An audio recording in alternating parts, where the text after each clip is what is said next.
Hello, my name's Steve and welcome to the Seaside Allotment channel, and it's a gorgeous day today.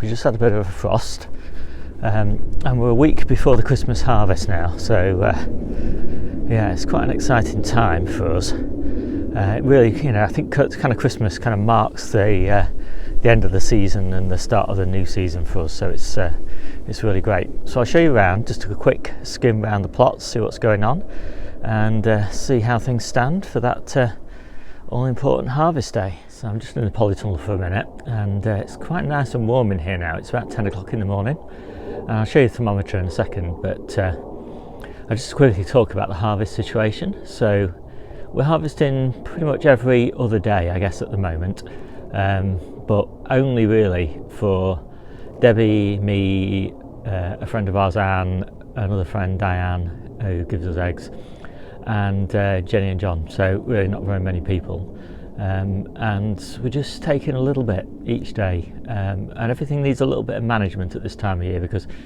if you overpick things then they won't kind of grow on, and normally, where we'd be picking things every week, sometimes we have to rest them for a couple of weeks, so you just have to take a little bit more care. There's the thermometer in the polytunnel. We're at 10 degrees C, 50 degrees Fahrenheit. And I say it's just above freezing outside. The tunnel's looking pretty good. I'm picking these salad beds twice a week, and they're just about keeping pace with me. Probably picking the brassica bed once a week, because we've got plenty of brassicas outside, so we're just managing it basically. And the overwintering stuff's looking okay. Red cabbages, I don't know, they don't seem to be growing very strongly, but looking healthy enough. And all the cauliflowers and broccolini and calabrese looking pretty good, as is the Romanesco cauliflowers in these tubs. And I'm taking a few of these leaves now as well, just in case we actually don't get a decent cauliflower off them.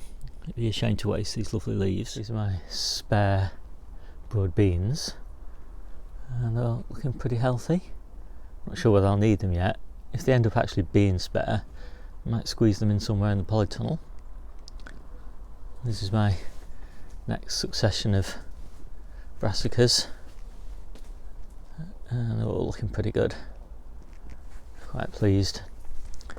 And I got these little clumps of sprouts here that I've sown, and we'll be growing these primarily for the leaves and the sprout tops, rather than for actual sprouts. It's grown in clumps like this, we won't get any sprouts off them, but hopefully in early spring they should be pretty good. And this is my first succession of onions. These are stir on, and these are being grown for small bulbs in early spring, just in case we run out of onions in store. We'll have these, and they'll probably be about an inch or inch and a half in size, something like that, when we pick those. Next succession of mixed calabrese there, just with a few strawberries tucked in there. And then I've got these little lettuces, and these are a winter lettuce. We'll see how they do. Normally lettuces do okay at this time of year, and I'll be planting these out the end of January time in the cold frames. And the main salad bed in the polytunnel, still looking really nice. And people who see these videos regularly probably think, well, it just looks the same as last week, and kind of that's the point, because it's being harvested every week and it still looks the same as it did last week. So pretty much all these lettuces are doing well in here. The earliest peas are starting to come through nicely now.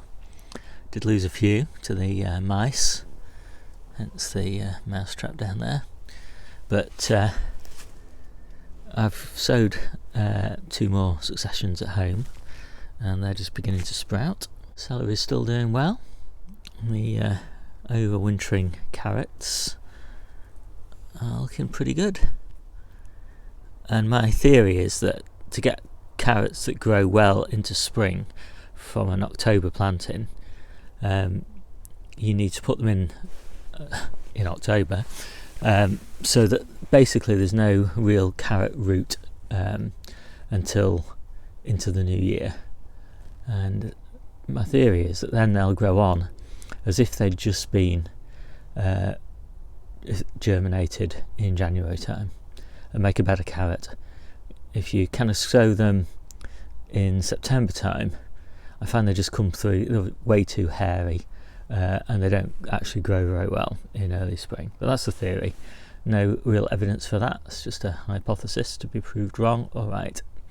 And I pick these in maybe April, early May. So these are bunches of sprouts, grown the same way as the ones that I've got in the polytunnel.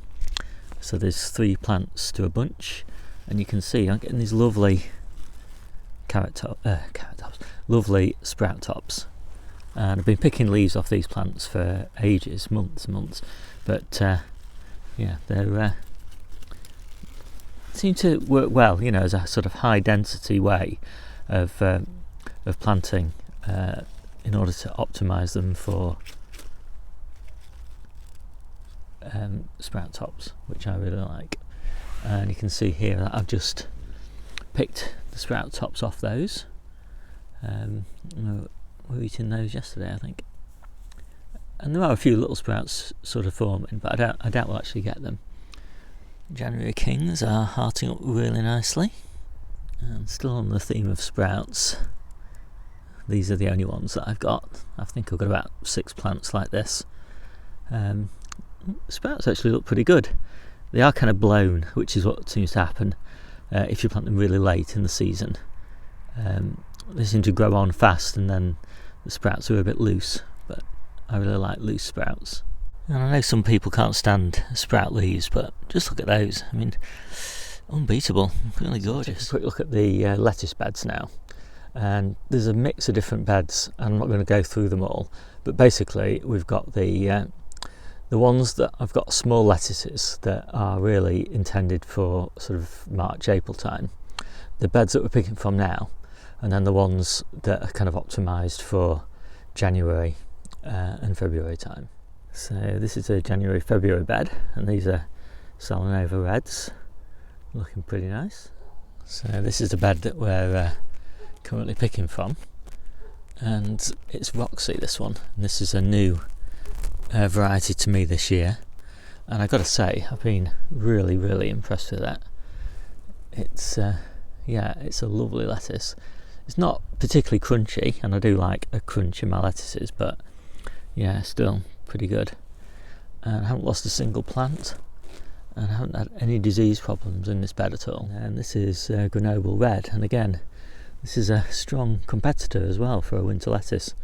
Again, I've been really pleased with it, and it's a fantastic lettuce in summer as well. It's just so prolific, so I'm hoping for really good growth in March and April from this same bed. But I've got another bed which is kind of optimised for that purpose. And this is another one of the beds that I've got, which is going to grow on in, I'm not picking it at the moment, it's just ready for March, April time, because these are all mostly hearting lettuces, Little Gems and Winter Density and Lob Jolts. Yeah, and they're, as you can see, interplanted with spring onions. Got winter radishes in here, and a later sowing of lettuces for March, April time. And again, these are Winter Density and Little Gem. No, Winter Gem. And these here are just plants from that I've transplanted in here because I lost a few. Another bed for early spring, and these are Navara. These are one of my favourite lettuces, and I've actually just planted some new seeds at home which are just starting to sprout, and they'll be ready sort of February time. And I think I'm going to give up on these Chinese cabbages. I don't think I'm going to get anything from them at all. I think they must have just been planted too late. They've just not grown on. But the spring onions are looking pretty nice. Another bed of Grenoble Red, which are looking really good. And these are the later succession, so these are the ones that, in theory, are immature plants that will be ready in spring. And the last bed I'll show you is these, which are Bijou. which is all lovely. This lettuce I've been very, very pleased with over winter. It's been really great. And again, some winter gem. I think the final thing that I'll show you on my plot is this chard, and I have had some problems with caterpillars in here. I can't find the little blighters, but I can see the after effects of them, so I'm hoping that this lovely hard frost will have done some good. I've never had chard looking as good as that this time of year. It's always damaged by the frost, but I'm quite hopeful that that bed will keep going for a few more weeks and then leave it to rest probably until March time. So I'm going to take a look at Jennie's plot now. So I've just finished pruning the apple trees, and you can probably see that I've tried to take the hearts out of them and leave them in a kind of goblet shape as per instructions. Quite pleased with that tree. It's not too bad. Same on this one. The tree's a bit more tricky because this is actually two different varieties. There's this one is a Golden Delicious and the one at the back is a Discovery, and it's grafted on here, so yeah, it's a little bit more difficult to prune it, but it's a reasonable job. In last week's video I talked about starting to harvest these field beans. They're just a generic field bean, I don't know the actual variety, and we started to do that, and we've picked quite a few boxes of this now, and yeah, it's really nice. It's lovely and tender, and you can see hopefully that there are multiple shoots coming up from the base. So what I'm doing is I'm just pinching out like that, and yeah, been really pleased with it. I've eaten it raw as well, and it's not too bad, but it's better cooked, just like a very tender spinach. Although I've picked boxes and boxes and boxes off here now, yeah, you just can't tell, and I'm hopeful that, you know, even if I pick, you know, shoots like this, it'll just regrow, and I can kind of use it as a cut and come again kind of crop until I cut it down in spring for the brassicas. So just in time for Christmas, for getting some really lovely purple sprouting broccoli, really big spears and really small spears like these, so they're really good. We pick them generally with a few of the outer leaves as well, and lots of stalk, we chop the stalk up and eat that too. And the garlic and onion beds and strawberry beds are all looking fantastic. I think pretty much get every single garlic clove up. All of the elephant garlic is up now as well. First time for me growing elephant garlic. Onions are doing okay. Broad beans are pretty much perfect size for this time of year. And there's a few spots haven't germinated yet, but plenty of time for that yet. The colettes at the moment are the mainstay of our diet, and I actually chopped the tops out of these plants because they were just growing too tall, and what's happened is new top shoots have come. So there you can see hopefully 3 big shoots, and we've got these fantastic huge colettes that have grown off those, and there's another one here, and so they're like kind of little super tender cabbages. They're absolutely brilliant. So I thought it was a bit of a disaster having to cut the tops out, but as it happens they've been fantastic, and there's another one here, and yeah, but better than I could ever have hoped for, really, because the tops were terribly infested with cabbage aphid, so cutting those out has just been brilliant, and we're getting a nice crop on the stems as well. So you probably can see better here what I meant by having topped the plant. So this is where I cut the top out, and you can see these stems and they've actually got little colettes forming on the stems, and I've harvested obviously these big colettes, and so it's be interesting to see really what happens with these little baby colettes here that are forming. So I suspect we'll be eating those in March, April time. So there's lots that I'm pleased with, but there's a few things that not so good. So these kale, which were planted in April time, pretty much useless at the moment. No quality leaves on them at all. These late planted ones, so I think these were planted in July, they do have really nice quality leaves, but look how big they are. Tiny little plants with just a handful of quality leaves on them, and that's why the colettes are the mainstay of our brassica leaf diet at the moment. And that said, we are starting to get some leaf growth on the stems, and I have heard, but never seen myself, that you do get growth on these stems later on in the season, so we'll see how that goes. Had a quick walk down to Debbie's plot, and it's all looking in good order. We've got lots of colettes on here as well, and what's nice about the colette mix that I got, I can't remember, Johnson's I think it is you get multiple varieties in the same packet.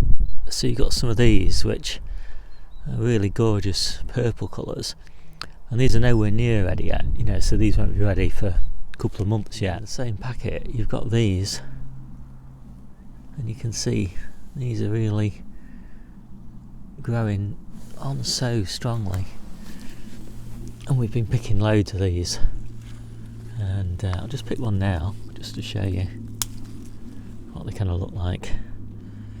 So it's not a particularly perfect specimen, but yeah, they're just really lovely. If you've not grown them before, highly recommended. And Debbie's got half of the colette broccolis on her plot, and these won't be ready for ages yet. April, May time for claret. So they do hang around for a long time, but in the meantime you can just eat these leaves, and so that's what we do. So I'm just walking back to my plot.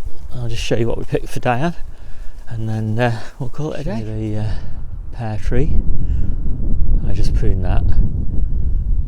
Always needs quite a lot of pruning, this tree, because of where it grows next to this coal frame and this little mesh frame. So in order to make sure it doesn't interfere with the opening of those, it needs to be pruned quite carefully. I'll just harvest some of these New Zealand yams, I think they're called. So there's some of the New Zealand yams, and also called ochre.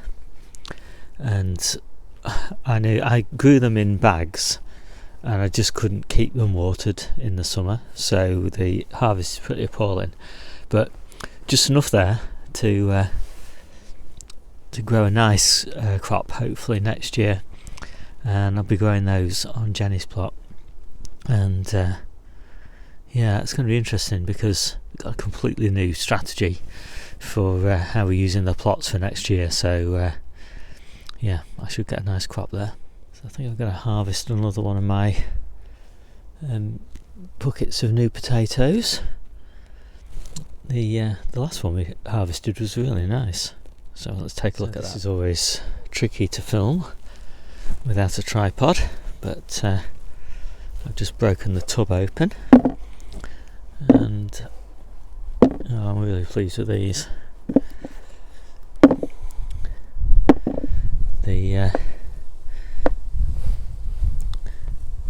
This particular batch of potatoes, we lost to the frost really early on, so didn't really have very much time to grow on. But so kind of anything is quite a bonus really, and it looks like we've got something that's more than I could really have hoped for.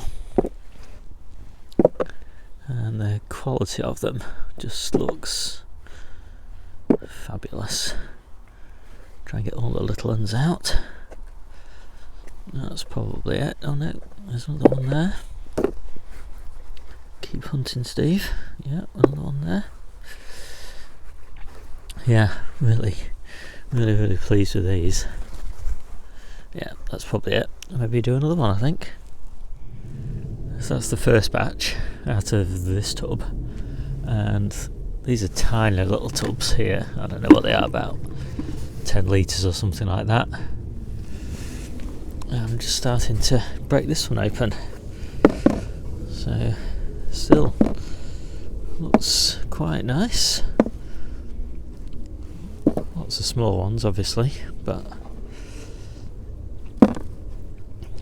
I think next year I'll do some more work on trying to make sure that I don't get caught out by an early frost. I didn't actually bring them into the polytunnel, but yeah, frost still got them. Well, this is interesting because even in this tiny little pot, it's not bad. It's not bad at all. You'd be hard pressed to tell the difference between these. So I think these little tubs, which I've got lots of, seem to be pretty good, and they do kind of pick a nice kind of meal's worth really. So yeah, excellent. There we go. That's today's little harvest. A little bit of salad, a little bit of brassicas, some of those bean tops, and the potatoes. I'll put some pictures up of some of the other harvests that we've done over the last week or so. Okay, that's me done for the day. So I'll see you in the next video, which will be the Christmas harvest, and I'll see you soon. Bye for now.